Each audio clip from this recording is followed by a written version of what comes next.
by our by our colleagues from UGM, and I pretty much follow that structure. I suppose you were introduced already to this when you were invited to the workshop.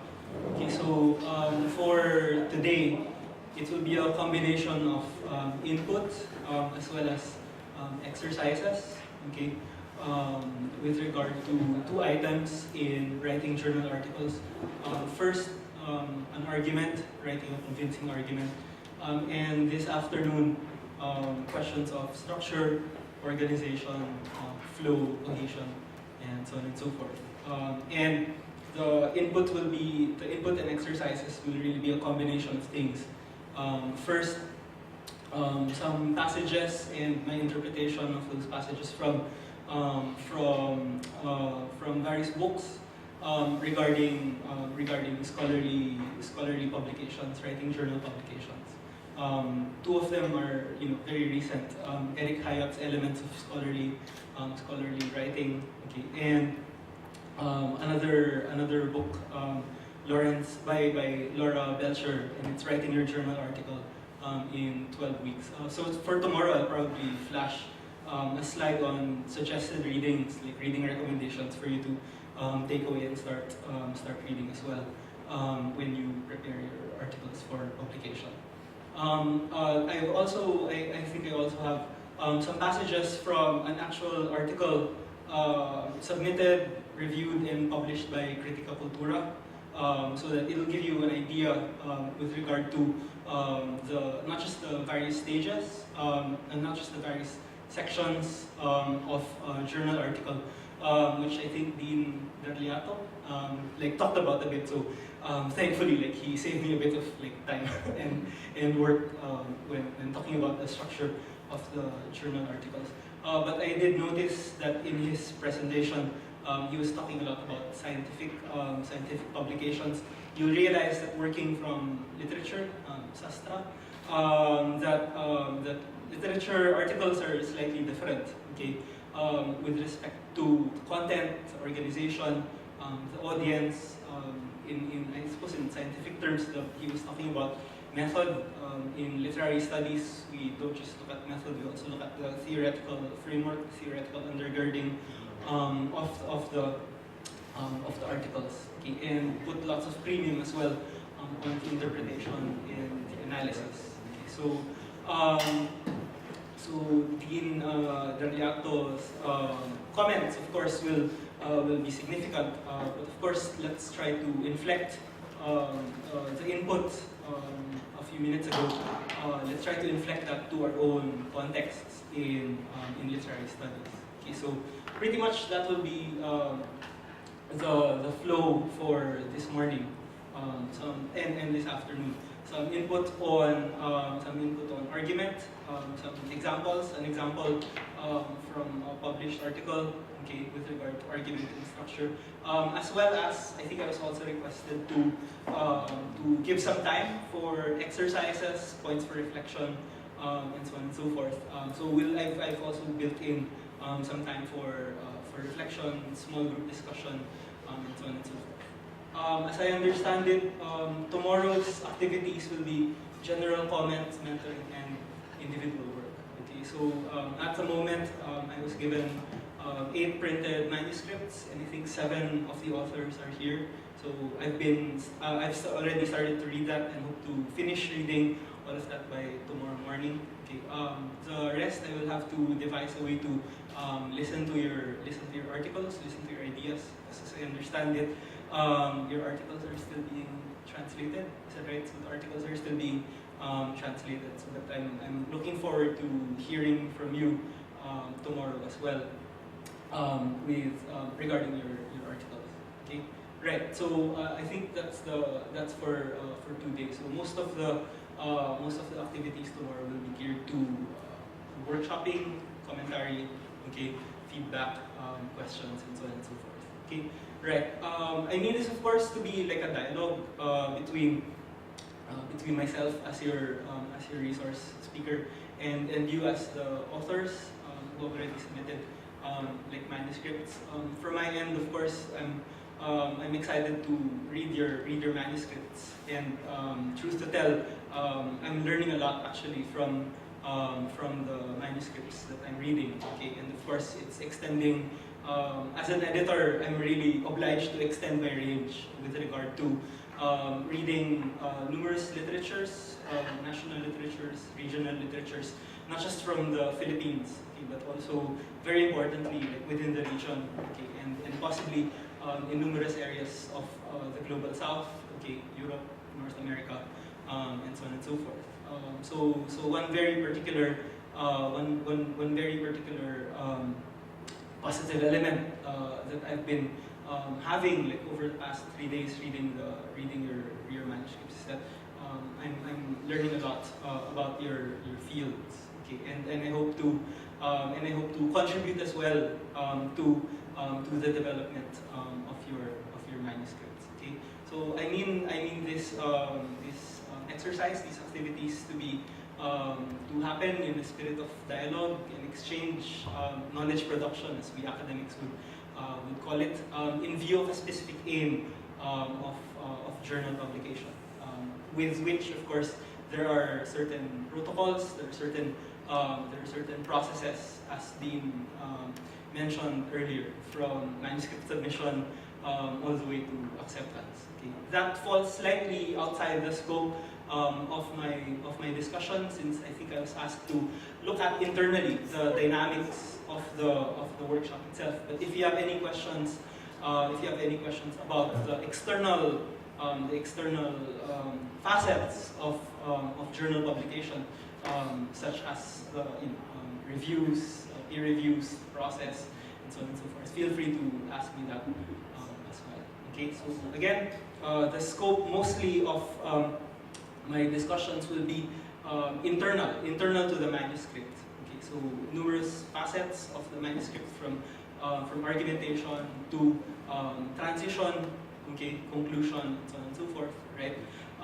But if you have any other questions regarding the external, the contextual dimensions of journal publication, feel free to ask them as well. Okay, right. So now we proceed. What is an argument? Okay, right there. An argument, I made the left side is a direct quotation already from Belcher. She wrote in her book, Writing Your Journal Article in 12 Weeks. Quite a helpful manual if you would like to look it up. The column on the right is already my reflection on what Belcher has been saying, and already repurposed for this particular occasion. So I'll start with my key points. Okay. So first, an argument is logical.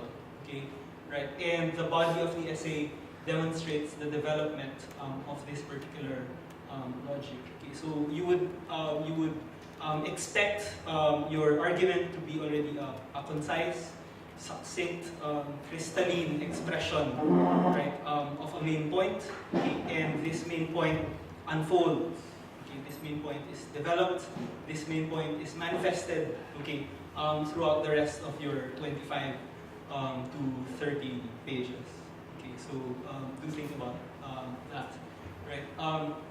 One implication is that because you have expressed your argument ideally in the first 2 or 3 pages, okay? Because you've expressed your argument in the first 2 or 3 pages, one implication is that your article structure progresses, okay, from what you've stated in your argument. You're expected in the next, say, like 3 to 20 or so pages to lay down your premises, your main assumptions, to lay down the theoretical underpinning, which informs your analysis.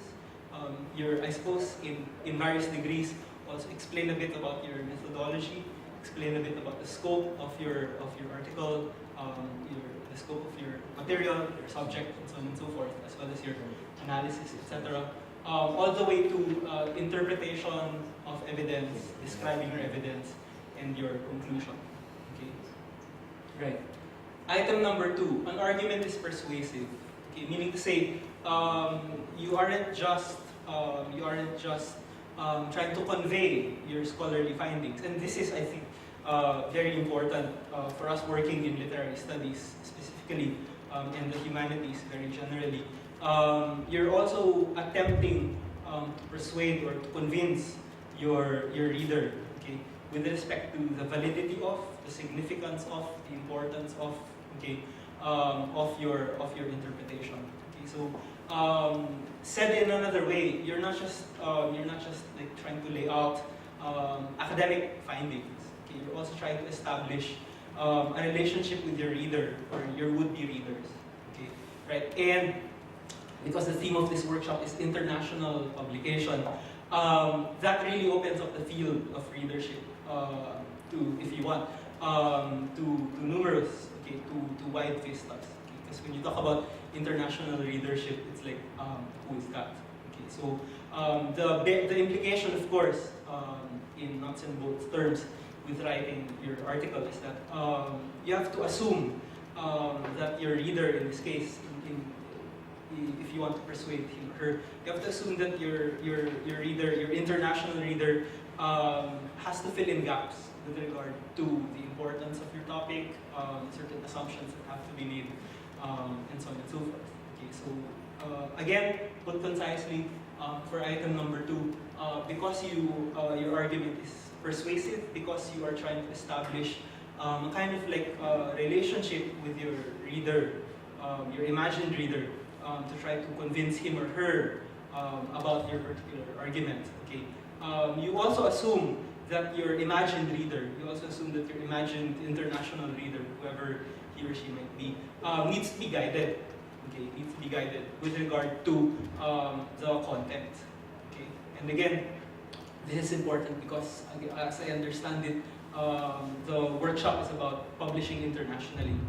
Okay, just as a side note, like in my first few attempts at publication, the editor kept saying, put more background. Okay, the editor kept saying, my reviewers kept saying, you're writing as if you are writing for Filipinos.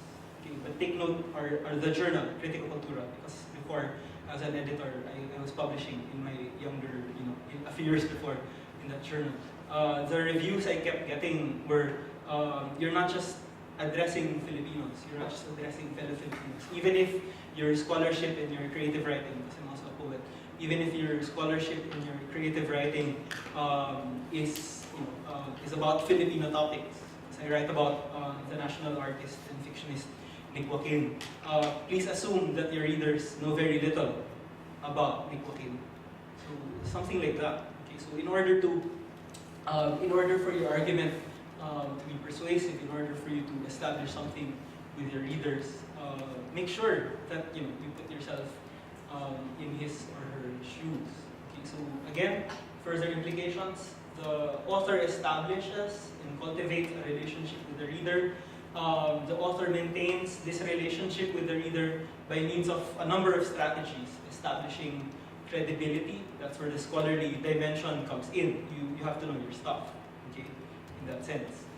That's where the your scholarly material comes in. That's where your scholarly apparatus comes in. That's where your understanding, your handling of the theory and the method will come in, okay, in terms of establishing credibility and expertise. Okay. There was also mentioning a while ago as well about aspects of the sentence. Do not put so much material in one sentence. Do not combine two sentences in one. That falls under this. You also establish your credibility as an author. You also establish your relationship with your reader in terms of your handling of the language.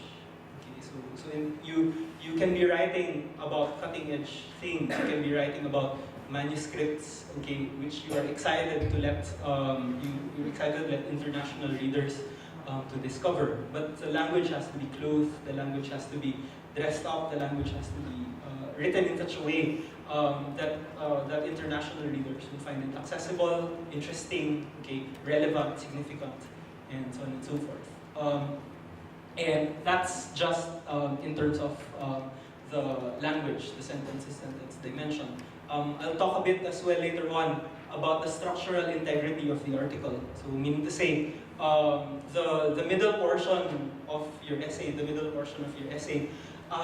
can be the most unwieldy one, especially if you are I suppose in academic jargon, trying to be interdisciplinary.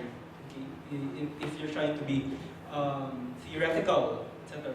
Why is that? Because you're handling numerous things at once. You're handling your interpretation, you're handling your theory, your method. You're trying to put in statements of significance, okay, importance. And if you, in certain articles, you're also handling not just the formal capacities of your material, you're also trying to put arguments with regard to politics and society and culture, and so on and so forth. So in the middle portion, the structural integrity of your article is also crucial, okay? Because that's where the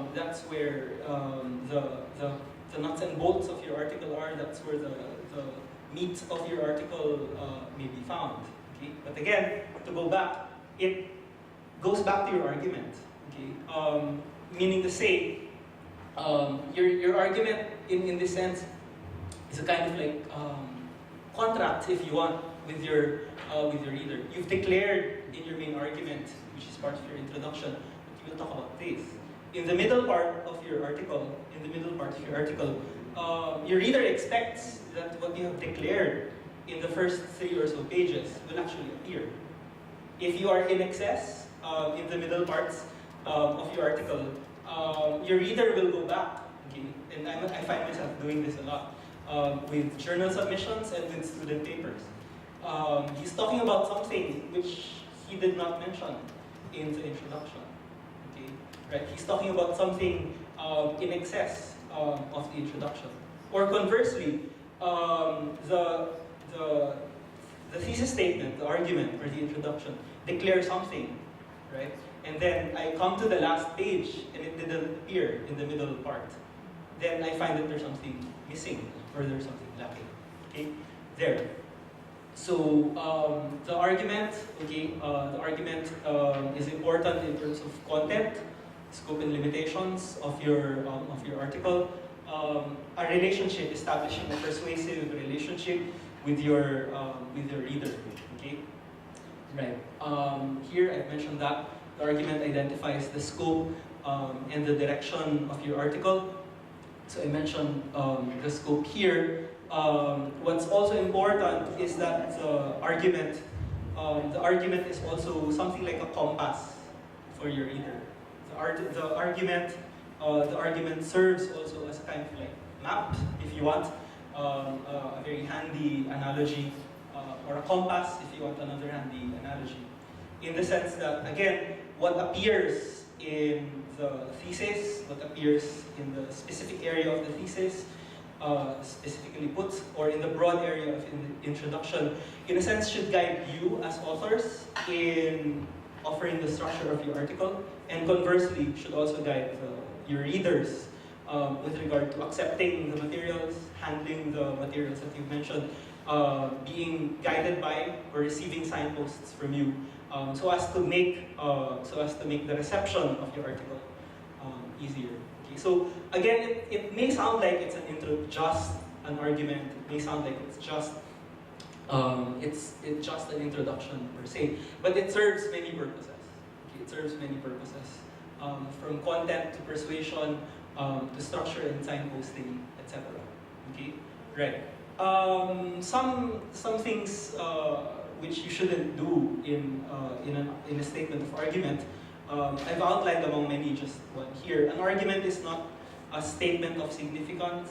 Okay, an argument is not a statement of purpose. Okay, right. More often than not, you'll find manuscripts which read, or you'll find student papers which will read.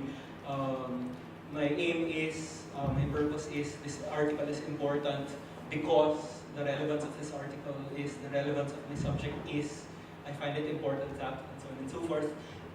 Even as those statements of purpose, those statements of aims, as it were, may suggest, okay, suggest significance, they do not completely constitute a statement of argument. Okay, right. Again, put succinctly, your argument is your main point. Okay, your argument, as it were, as it suggests, once you argue for something, okay, Your argument wants to make distinctions. Okay, your argument wants to make distinctions between past work in relation to your own work. Okay, your argument wants to assess. Okay, your argument wants to assess past scholarship so that you may be able to place within the field your own work, etc. Okay, and finally, my own reflection here, item 5. The strength of an article lies in the confluence, the combination, as it were, of the argument that you've stated at the start and the evidence that you marshal and demonstrate in the middle and in the conclusion. Okay, so there. I mean, we're all practicing scholarly authors, writing scholarly manuscripts, and yeah, I find that in terms of my experience of reading manuscripts submitted to the journal, as well as in my own works in progress, that the strength of an article lies here. Okay, you can have the most excellent evidence or proof, right? You may have the most excellent primary texts and secondary materials, but if you don't interpret them well, okay, if you don't structure them well, they will fall flat. Okay. By converse, you may have the most excellent, sharpest, controversial argument, okay, but if you do not have the evidence or the proof to back it up, and this evidence or proof is structured well, it may also fall flat. Okay, right. So I suppose upon reflection, I find that strong articles, okay, as mentioned earlier, strong articles may be characterized already by this combination of very succinct argumentation, okay, at the start, as well as very persuasive marshalling of handling of evidence in the middle and in the end. Okay. If you have any questions, feel free to raise them. Okay. Otherwise, I'll proceed to the next slide.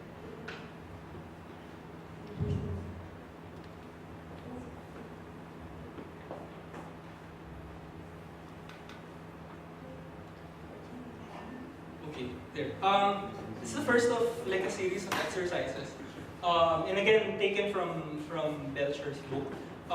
Which of these statements do you think can be considered an argument, and why? Okay.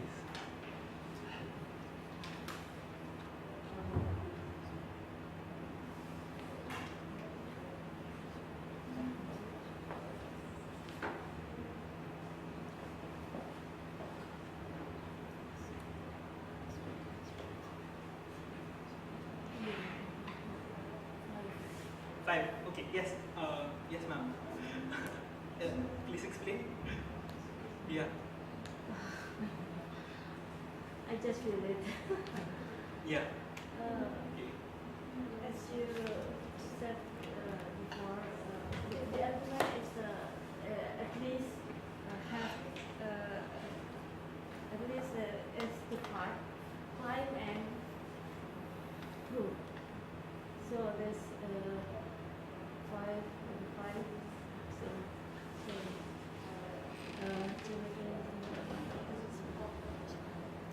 So there is a claim there. Right. Okay. Yeah. So there's a claim here. Okay. Right. So there's already a suggestion of a claim. Okay. And then there's also proof. Right. And also already a suggestion of evidence. Okay. I suppose in our terms, primary text, secondary text, okay, which will be used to support that particular claim. Okay. Right. And also there's already a suggestion. Okay. There's already a suggestion of theoretical underpinning here. Okay. So you would expect, because the author has declared a sense of post-coloniality, you'll expect somewhere in the paper that a theory of post-coloniality will be evoked, okay, will be treated, etc. And a very subtle suggestion, a very subtle gesture already of the outline of the essay here. Okay, so the Jamaica Kincaid's novel Annie John aids our understanding of post-colonial experience by detailing how Annie Chong's British education increasingly alienates her from her mother. The word detailing here, in that sense, becomes crucial because it already evokes for us the kind of proof or the kind of claim, the kind of evidence which the paper might give us. Okay, so you'll expect, given given a short thesis statement, given a short argument like this, you'll expect in the body of the paper that significant areas, significant scenes, significant passages from Kincaid's novel will be used to illustrate a claim. Okay, and that claim is increasing alienation brought about by post-colonial experience. Okay, right. And again, I take this from Belcher's book again, just by way of illustration. Okay, by way of illustration was to the range. Okay, the range of statements, thesis statements. Okay, that you may encounter either in your own practice, okay, or reading students' essays, okay, or reading colleagues' essays. Items 1 to 4 here will sound like just statements of declaration of topic. Some of these statements will sound like statements of purpose, okay, statements of an aim, what the author intends to do in the paper. Okay, some of the statements here, particularly item 4, sound like a statement of significance. Okay, sound like a statement of relevance. Okay, and although all of these dimensions of these statements are important in writing a journal article, they may not necessarily constitute an argument. Okay, so again, your argument, here's another analogy. Your argument is the driving force of your essay. Your argument is like your engine that drives your essay forward. Okay, so there's something of a claim that you state. There's something of a contestation that you make in your own particular. There's something like a stand which you are making in your paper, which of course you defend with the body of your essay. Okay? Your stand, your claim, your contestation can be significant, of course, as you know, working with our own national literatures. But these alone, these statements of significance alone, these statements of value alone, do not constitute an argument. Okay?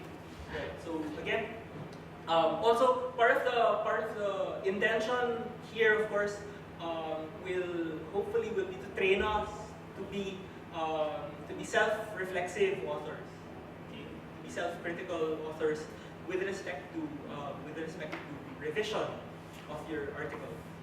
I find that, truth be told, revision is actually harder than writing it. So writing the draft. Writing the draft is exciting because here's so many note cards, so many all of that stuff. But but now's my chance to to write, okay, to put my ideas down on paper and so on and so forth. Okay, and then usually, at least based on my experience, my papers are written for specific occasions like conferences. Okay, and then I get feedback from the panel, I get feedback from the conference organizer, and so on and so forth. And then I realize, oh, I have to revise. And that's where, okay, let's put you on the shelf now. And so and I'll never see you again. Sorry, but yeah, this is not my writing part. Okay, but that's the thing. It's like your revision. Okay, your revision, as the term suggests, your revision is like a seeing again. Okay, when you revise, okay, you revisit your article. Okay, you revisit your manuscript. Okay, this time hopefully with a more critical perspective. Okay, and with a perspective knowing that the original occasion which generated your paper, maybe a conference, maybe a seminar paper for a class, maybe a colloquium, etc., is completely different from journal publication, okay, as Dean has mentioned earlier. Because here, it's more rigorous, okay, it's stricter, as it were, okay, because you have expert reviewers looking at your manuscripts, and that's just one stage. The second stage is, again, as Dean has been suggesting, that's finessing the language, copy editing, proofreading, fact checking, Okay, right. But still, again, to go back, I can't overstress the importance of an argument. Okay, it has to be there. Okay, it has to be there, and it serves many purposes, such as guiding, signposting, declaring the scope, declaring the relationship with your reader, okay, and of course, putting forth a claim. Okay. Right. Okay. This is another exercise. There again, still from the same source. Is the first statement an argument or not yet an argument? Why or why not? Is the second statement an argument already? Why or why not? Okay. Again, the intention here is to familiarize ourselves. Okay, familiarize ourselves with the dynamic of an argument.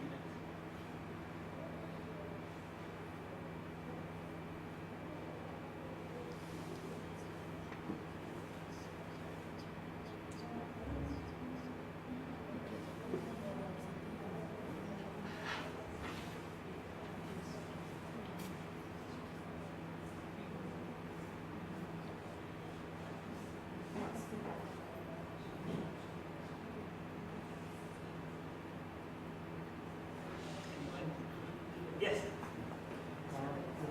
The first statement is purely descriptive. Right. Okay. Yeah. There's no argument. Yeah. So the author signals to Yeah. going to outline Yeah. a series of events, whereas the second article presents the issues involved or the variables involved in the problem. Right. You're going to talk about or analyse the problem Okay. affecting Koreans during a period of time. Right. Okay. So the second one introduces the problem and how it's going to be answered. Okay. Yeah. So to summarize, what the professor has just mentioned, in the first example, it borders on description. Okay. Important in the sense that you get a clue. Okay. You get an idea as to what the article will be tackling, but not enough yet. Okay. Not enough yet to get an idea as to what the direction of the article is, where it's going, and more importantly, what claim the article is trying to make, okay, and the stakes which are being set by this particular claim. Okay. With the second example, it's thicker, it's much more substantive. You get an idea as well. You get a hint as well of the possible theoretical direction of the essay. You get an idea as well of the scope of the essay, the historical scope of the essay, okay, as well as already a hint of some of the significance or the issues as mentioned earlier. Okay, so the contradictory policies will be tackled as well. Okay, so again, another possible example of an argument. Okay, there. What's interesting, of course, is that the example suggested to us by Belcher here, the author was able to place it in one sentence. Okay, right. By way of fine print, I'm not suggesting that all of your arguments should be written in one sentence. Okay, it can go on for like a few more sentences and so on and so forth. As long as it's clear for yourself as authors and for your readers, that's exactly what that's exactly the claim, the argument that you're making. Okay, right. Okay, right. This is now an example. The others were unpublished. The others were examples from Belcher's textbook, and I'm assuming they're not published and were used for instructional purposes. For my next example, I'm going to use an actually published work in our journal, Critical Cultura. It's online. The journal is online, so you can just Google keywords for this article. And I think I also asked the organizers send you the link or the PDF so you can read it as well at your leisure. Okay. But again, this is my example. And it's a little more complicated than the previous slides. Okay. So this example also transitions in part to a discussion later on the importance of the introduction. Okay, so like already shading into, like transitioning into questions of introduction, okay, much of which will be discussed later on this afternoon. Okay, but right now, just to give you the question for reflection, discuss the following aspects and the interplay between them. Okay, so we need to say the argument, okay, the significance, the scope and limitations, the possible theoretical approach of the author, the direction setting, right, the signposting, the compass, if you want, of the article, the contextualization and the historical background, the possible areas of evidence, and a little more subjective if you want, okay, but do think about as well the relationship being established by the author towards her reader. Okay. Right. So if in the first few slides we were just looking at an argument, okay, one individual statement, okay, one or two sentences which give you a clue, okay, as to the claim of the author.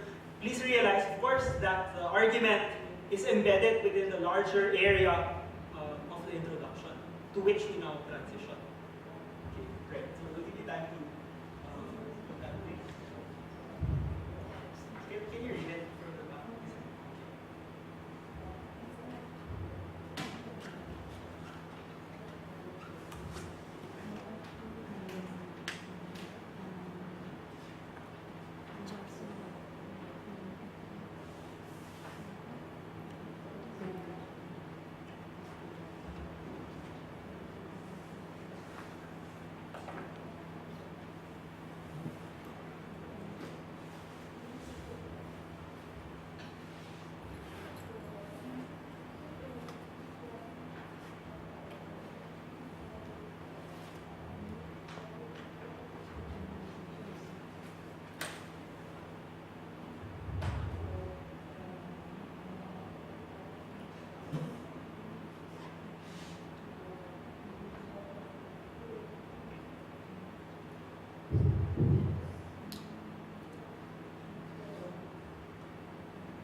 You can start anywhere. Like, you can start discussing the possible significance of these paragraphs, where you can like, locate the argument, okay, the possible theory and method which the author is using, contextualization and historical background, so on and so forth.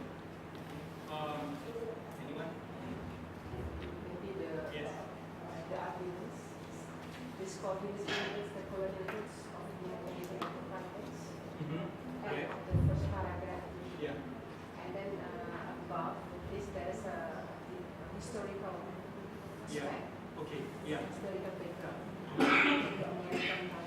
Yeah. Okay, so you can locate part of the argument here. Okay, so part of the claim of the article. Okay, part of the claim of the article is to try to show, okay, the ambivalences of American education upon Filipino creative writing. Okay, and institutionally speaking, American education found institutional manifestation in writing workshops in the Philippines. Okay, so you'll see if you read the rest of the paper that the author is claiming that although on the one hand there were huge benefits of American education, particularly in creative writing workshops in English in the Philippines, okay, there were also losses. Okay, there were also ambivalences.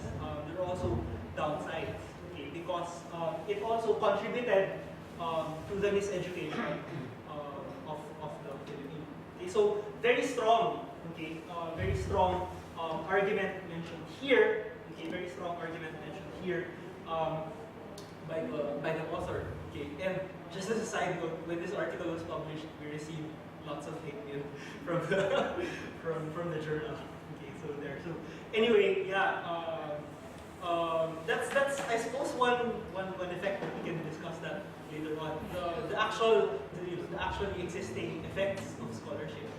Okay, because you're really intervening. You're really intervening in actually existing discourse, okay, within fields. Okay, right. But then there's that. So that's part of the argument. Okay, but the discursive area in which this argument is being placed, okay, is kind of wide. There are areas of decolonization which are involved. There's also the subfield of creative writing and its processes and its institutionalization. There's also, broadly put, an understanding of Philippine colonial history, especially in the early to mid 20th century, okay, when the Philippines was colonized by America. Okay. The colonization of Philippines by Spain is outside the scope of this particular paper. Okay. Not only is a certain contextualization being made, not only is a certain historization being made here, there's also a kind of like significance, okay, statement of significance going on here. Okay. Insofar as the author is clear that her intervention has real effects on the education of authors in the Philippines. Okay. Meaning to say, if you are trained in a particular sensibility, you're not just being trained in form, you're also being trained in terms of ideology. You're also being trained in a particular aesthetic and political outlook. Okay. And this is what partly the article is trying to mask. Okay. This is partly what the article is trying to lay bare. Okay. So to speak. So sure, again, by way of a real life example, you can, of course, you will find statements of argument, okay, in articles, okay, particularly published articles. But these statements of argument, are enmeshed, are put in or imbricated, okay, located within the larger structure of the introduction, of which you will find here. So that's one. Okay, more things to say about this. You'll find the argument, you'll find the statement of significance, you'll find the scope and limitations. I mean, say it's clear that the author simply wants to talk about a certain period of education in the Philippines, early 20th century, mid 20th century. That's about it. Nothing before. Okay. You also find an indication, possibly, of theory and method. So there's a sense in terms of post-colonial studies.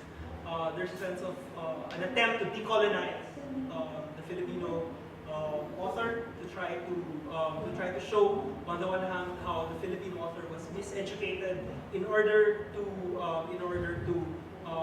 progress, hopefully, to a better form of education. Okay, right. So that decolonial dimension comes in. There's also a sense of direction. Okay, there's also a sense of direction and a sense of what evidence the author is going to use in order to illustrate her argument of miseducation. Some of the evidence, okay, and some of the directions, okay, the compass points, if you want, being suggested might be found here. Okay, so the author declares pretty clearly in the fourth line, I turn to accounts by Yogyakarta, their mentor, Engel, and Filipino authors, mentored by Yogyakarta, to situate the workshop within the network of American colonial education in the Philippines, cultural diplomacy, and institutional creative writing in the Philippines. Okay, so what we pick up from this particular passage, okay, is an idea of the scope of the evidence, the primary texts, as it were, primary and secondary texts, which the author will use in order to illustrate her argument. So it's clear to the author that she will look at accounts. Okay, it's clear to the author that she will look at accounts of the teachers, accounts of the institutional heads of the creative writing programs, as well as some of the students who were mentored by the teachers. And most of these statements are published. You can find them in archives, and that's the point of her declaring what she will study. Okay, right. Also, again, as mentioned, a bit of contextualization and historical background, okay, etc., as well as further statements of significance. Okay, further statements of significance. Okay. In other words, what the point she wants to make here is that there is an aspect of the workshop which depoliticizes the participants, okay, and concentrates overtly on the formal dimension of the creative process at the expense of other things like language, politics, and so on and so forth. Right. And that stems from an understanding already of the argument. So she lays bare her significance, her points of significance here. Okay. Right. And again, just to say that this particular article is oriented to the ones who are aware, okay, who are aware of things. If you want the dynamics of literary practices, okay, especially institutional literary practices in the Philippines. Okay, but part of the reviews, again, given to this particular author was. It was made clear to her that the journal she submitted to was an international journal. Okay, and therefore, in certain sections of this particular manuscript, she was asked again to fill in more gaps. Okay, she was asked to fill in, if you want, a better background of the primary materials that she was referring to. Hence, you'll find more biographical accounts of the workshop founders. You learn that the workshop founders survived the World War. You'll find that the workshop founders went to the US for training, and they brought back a particular workshop structure, a particular outlook, sensibility, and ideology, and so on and so forth. So all of those aspects help, I suppose, establish a relationship with the reader. Okay. Those things we also have to be aware of. Okay. Right. I suppose, to a lesser degree, since I would assume in literary studies, there's I wouldn't say like a common language, but there are touchstones, and there are, if you want, certain common areas, okay, such as theoretical discussion, methodological discussion, right? That doesn't have to be explained, I suppose, in detail, not as much, I suppose, unless you're making points. Okay. But for purposes of international publication, as authors, you do have to be aware that you're not necessarily addressing readers from your immediate field. Okay? You're not necessarily addressing readers from your immediate field. To step back, one practice in my journal, Critica Cultura, is that we get a local reader and an international reader. A reader who may not necessarily know what's happening in that particular field, but is aware of theoretical advancements, is aware of methodological practices, which the author is using, things like that. Okay, right. Do you have any questions about this?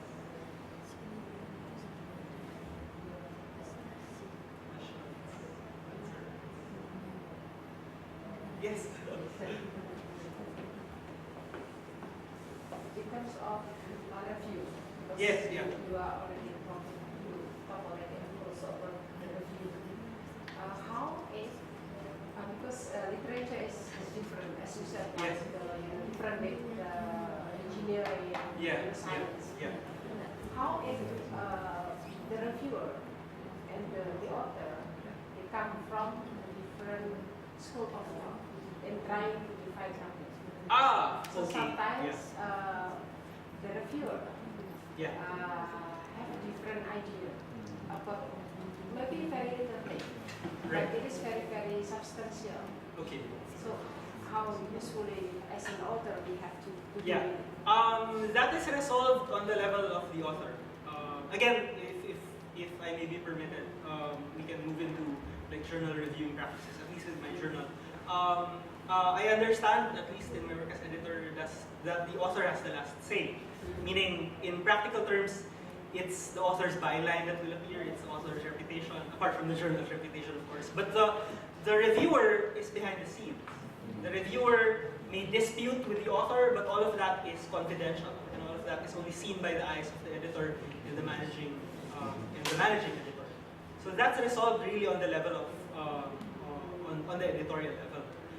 And in my sense is, if the author wishes to fight for his particular point, if the author wishes to say, I disagree with the reviewer, I kind of like guide the author to say, you may disagree with the reviewer, don't worry. Okay, and the reader, the reviewer will accept. Okay, right. He or the reviewer may contest the point of the author, but we get reviewers who are open-minded and who, upon the insistence of the authors, if the authors will not back down, then the reviewer, who is behind the scenes, will have to agree. There, yeah. So that's how it's resolved. Okay, like an impasse. We also get cases.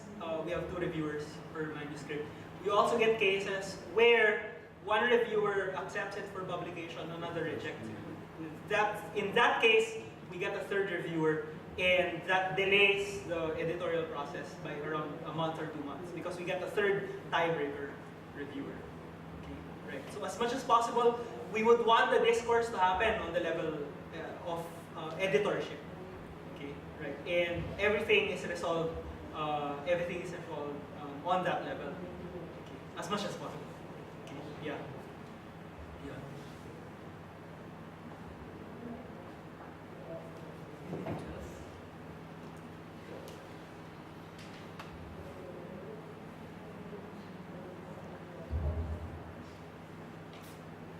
And we want to Yes. Cultura is also for literature, for instance, European literature. Yes. In our last publication, we had an article on John Steinbeck. Huh? Yeah, John Steinbeck, American Okay. author. But even as we accept that particular manuscript, it's clear also that critical culture is interested in approaches and methodologies which are cutting edge. So the author was looking at reception theory of John Steinbeck in Slovenia. So it's interesting, even if it's American literature, the author was able to convince the reader, that her reviewers, that the methods she was using were up to date. And secondly,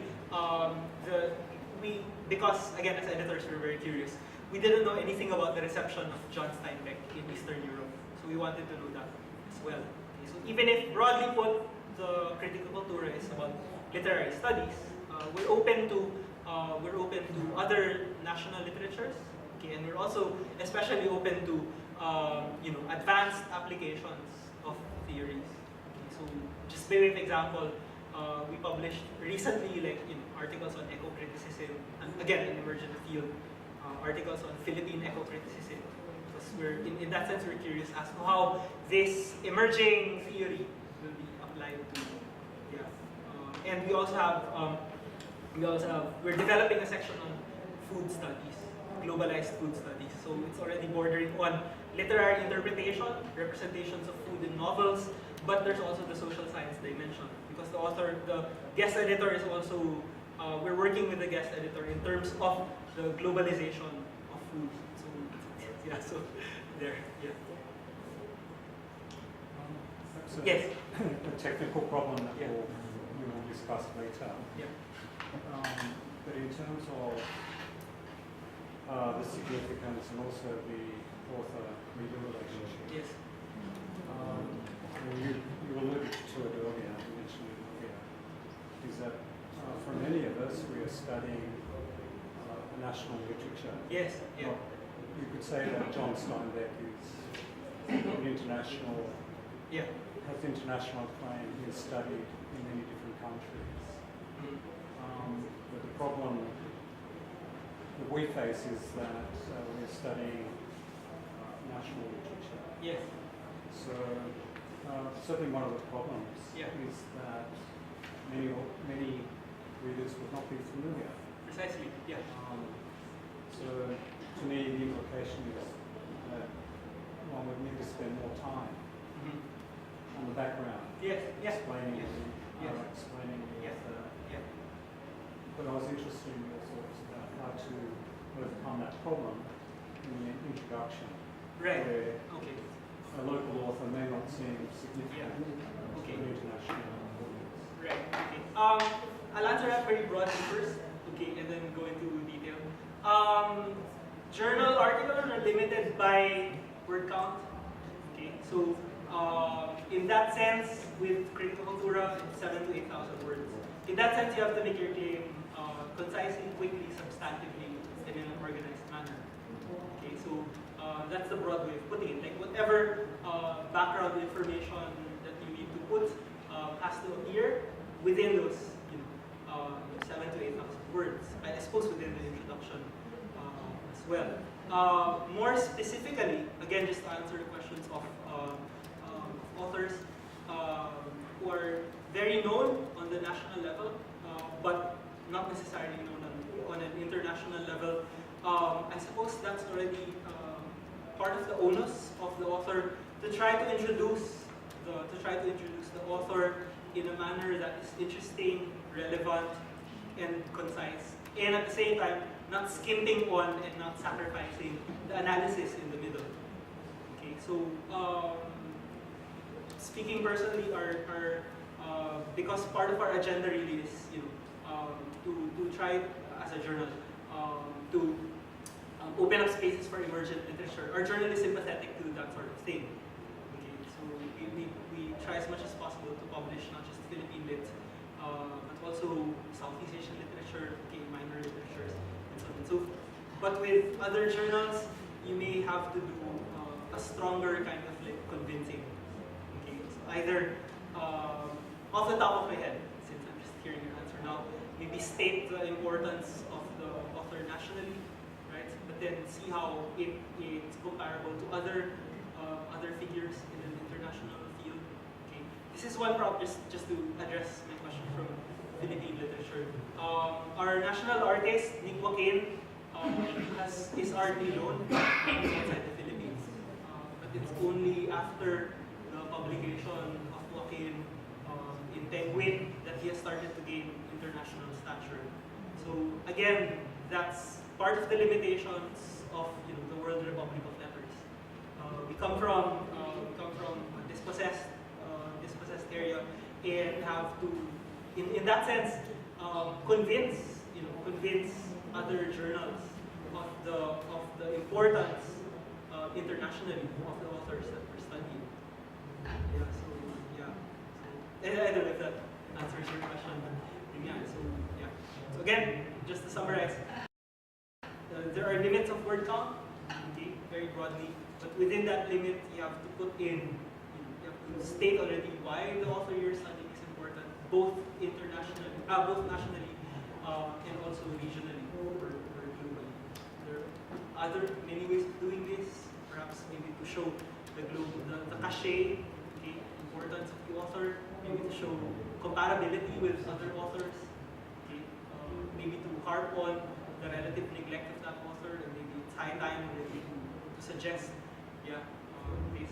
Again, just to show you the, just to turn back to this as an example, in a few pages after this particular introduction, the author will cite a very popular book on institutionalized creative writing in America.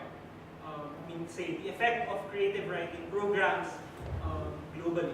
Even if the author, Mark McGurl, and the title of the book is The Program Era, even if the author purports to study the influence of creative writing programs globally, the Philippines is not mentioned.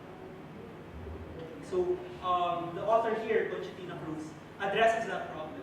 In several passages, she says that even as recently creative writing, the politics of creative writing have been studied in books like The Program Era, the Philippines has not been mentioned. And her article, is a contribution to filling in that particular gap. So maybe that's yet another strategy to place. Even as within globalized literary study and theory, these areas have been discussed comparatively, but in, say, like in Philippines or Indonesia, it has not been, and this is my contribution. Stuff like that. I don't know. It's possible to do that. Yeah. So here again, just to sum up in this case, if you read the complete article, the author is trying to join an emergent discourse on institutionalized creative writing and decolonization. But in the more established books studying institutionalized creative writing and decolonization, the area of the Philippines is not mentioned. Hence, her intervention is to try to put that, to put the Philippine experience in scholarly terms.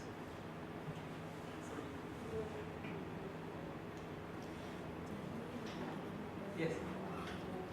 I want to know what the most important aspect of the session by editor. Most important aspect.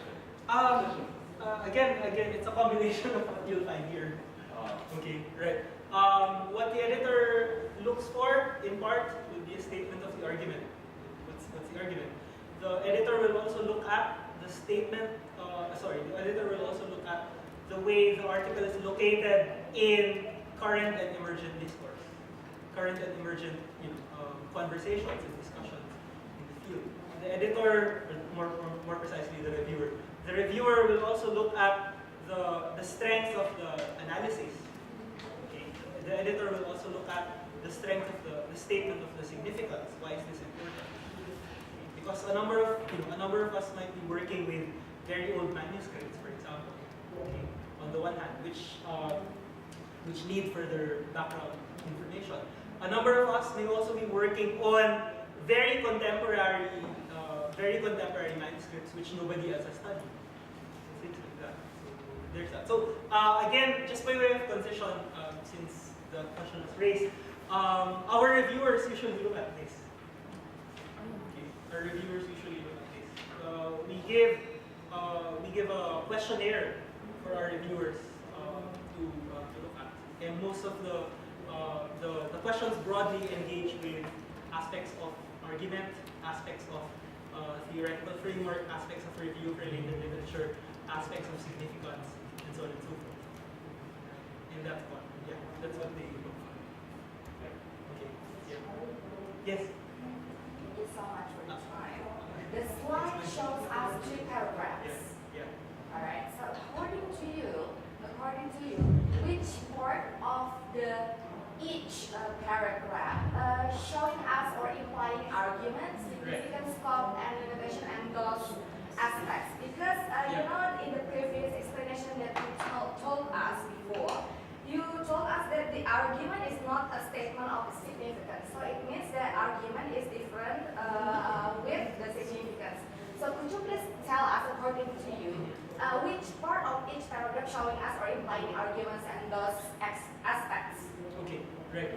much. Yeah, okay. Again.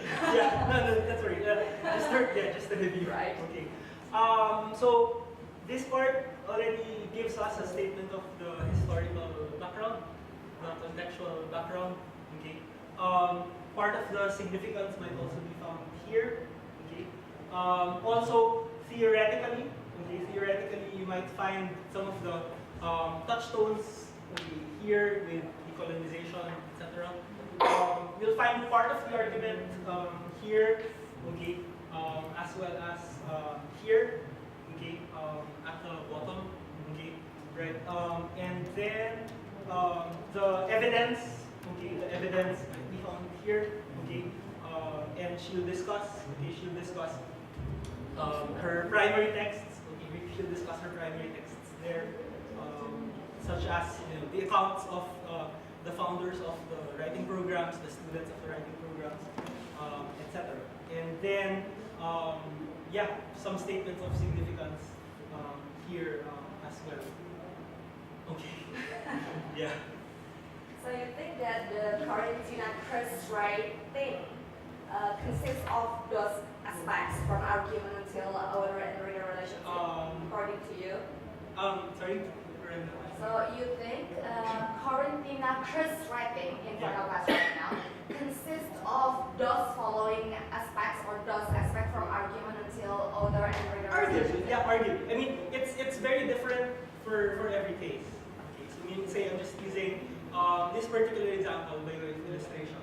It can happen, of course, that you can jumble up these aspects. You can put your statement of, you can put aspects of the significance at the start. You can put aspects of the significance after your argumentation.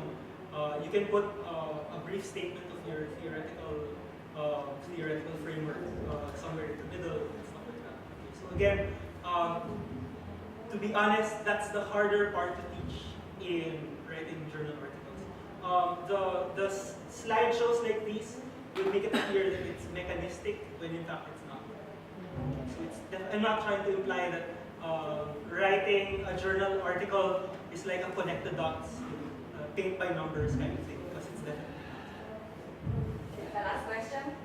Sorry. May I Yes. ask the last question? Of course, yes. So, the second sentence of the first paragraph, I turned to accounts by the TM Post, their American metropole angle, until what is it?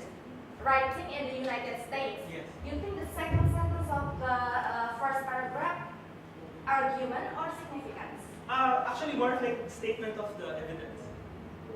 She hints that in order to prove decolonization, I will use accounts by the following authors. So it's something like that. So in that sense, she's partly declaring the scope of her primary text. Right. Okay. Yeah. Okay. So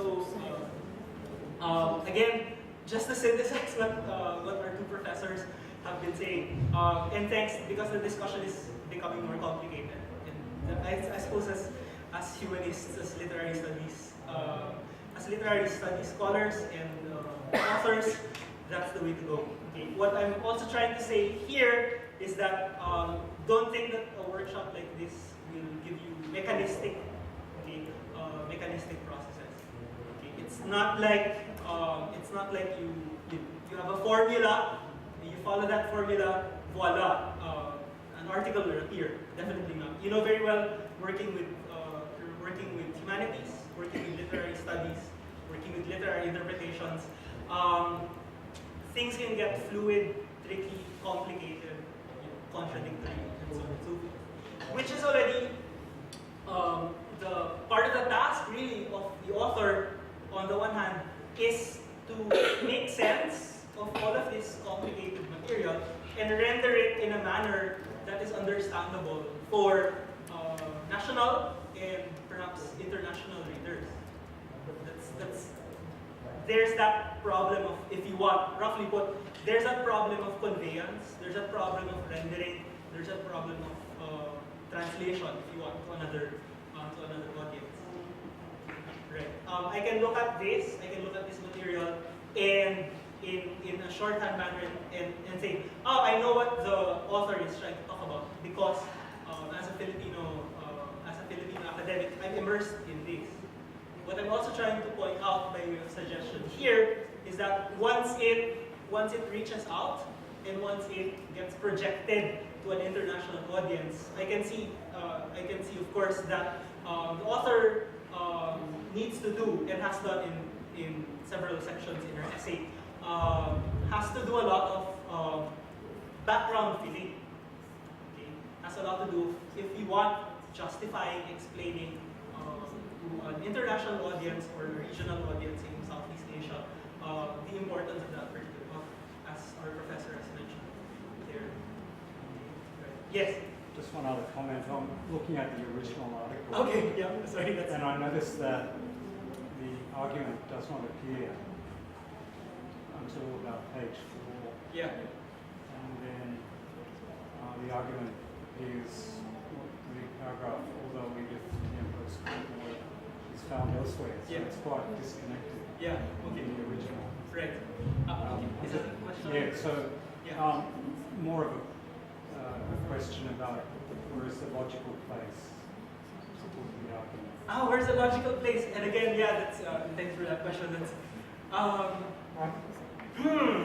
where is the logical place? Ideally for me, in the first third of the manuscript. Okay, right. Meaning to say, if it's a 25, 24 page manuscript, yeah, somewhere, not after page 5, thereabouts.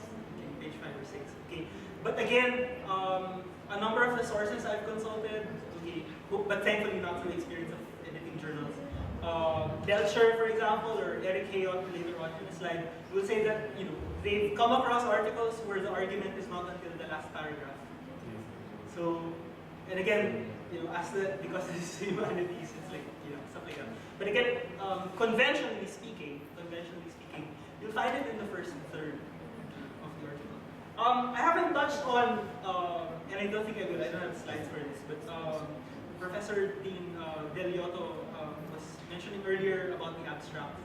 That's another good place where you can find the succinct picture of the article. Okay, so we may be emphasizing the argument within the body text itself, but the abstract can also be a good place where you can find an even shorter version of the claim, or an even shorter version of the argument. Okay. What makes this slightly more complicated is that the author is trying to do many things at once in the first 5 or so pages. Okay. And some of those things include statement of the argument, description of the evidence, a hint of the theoretical framework, a statement of the significance, especially for readers who are not necessarily immersed in Philippine studies, etc. Yeah, so in practice, in theory, okay, in concept, we can just do screenshots and excerpt passages like this. But in practice, especially when writing your argument and when others read it, it's a bit more complicated. Okay, yeah. Okay, right. We have until 12 months. We have until, yeah, okay. I have work. Okay.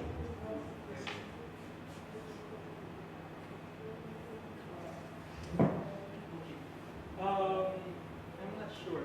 I actually meant this. Do you have your manuscripts with you? You do. Okay. Okay. Right. I mean this more as a combination of. We'll start with the individual work. Okay. Right. And group work. So this is your exercise between now until lunch. Individually. Please examine the introduction of your manuscript. Okay. However conceived, I don't know until when your manuscripts will, your introductions will end, maybe page 4, page 5, page 6 or something. Okay. But wherever you delineated your manuscript, delineated the introduction of your manuscript, please reflect on the following dimensions of your manuscript: your argument, your significance, the scope and limitations, the theory and method, the direction, okay, the flow of your argument, the contextualization and historical background, perhaps a hint of the evidence or the primary text and secondary texts that you're looking at.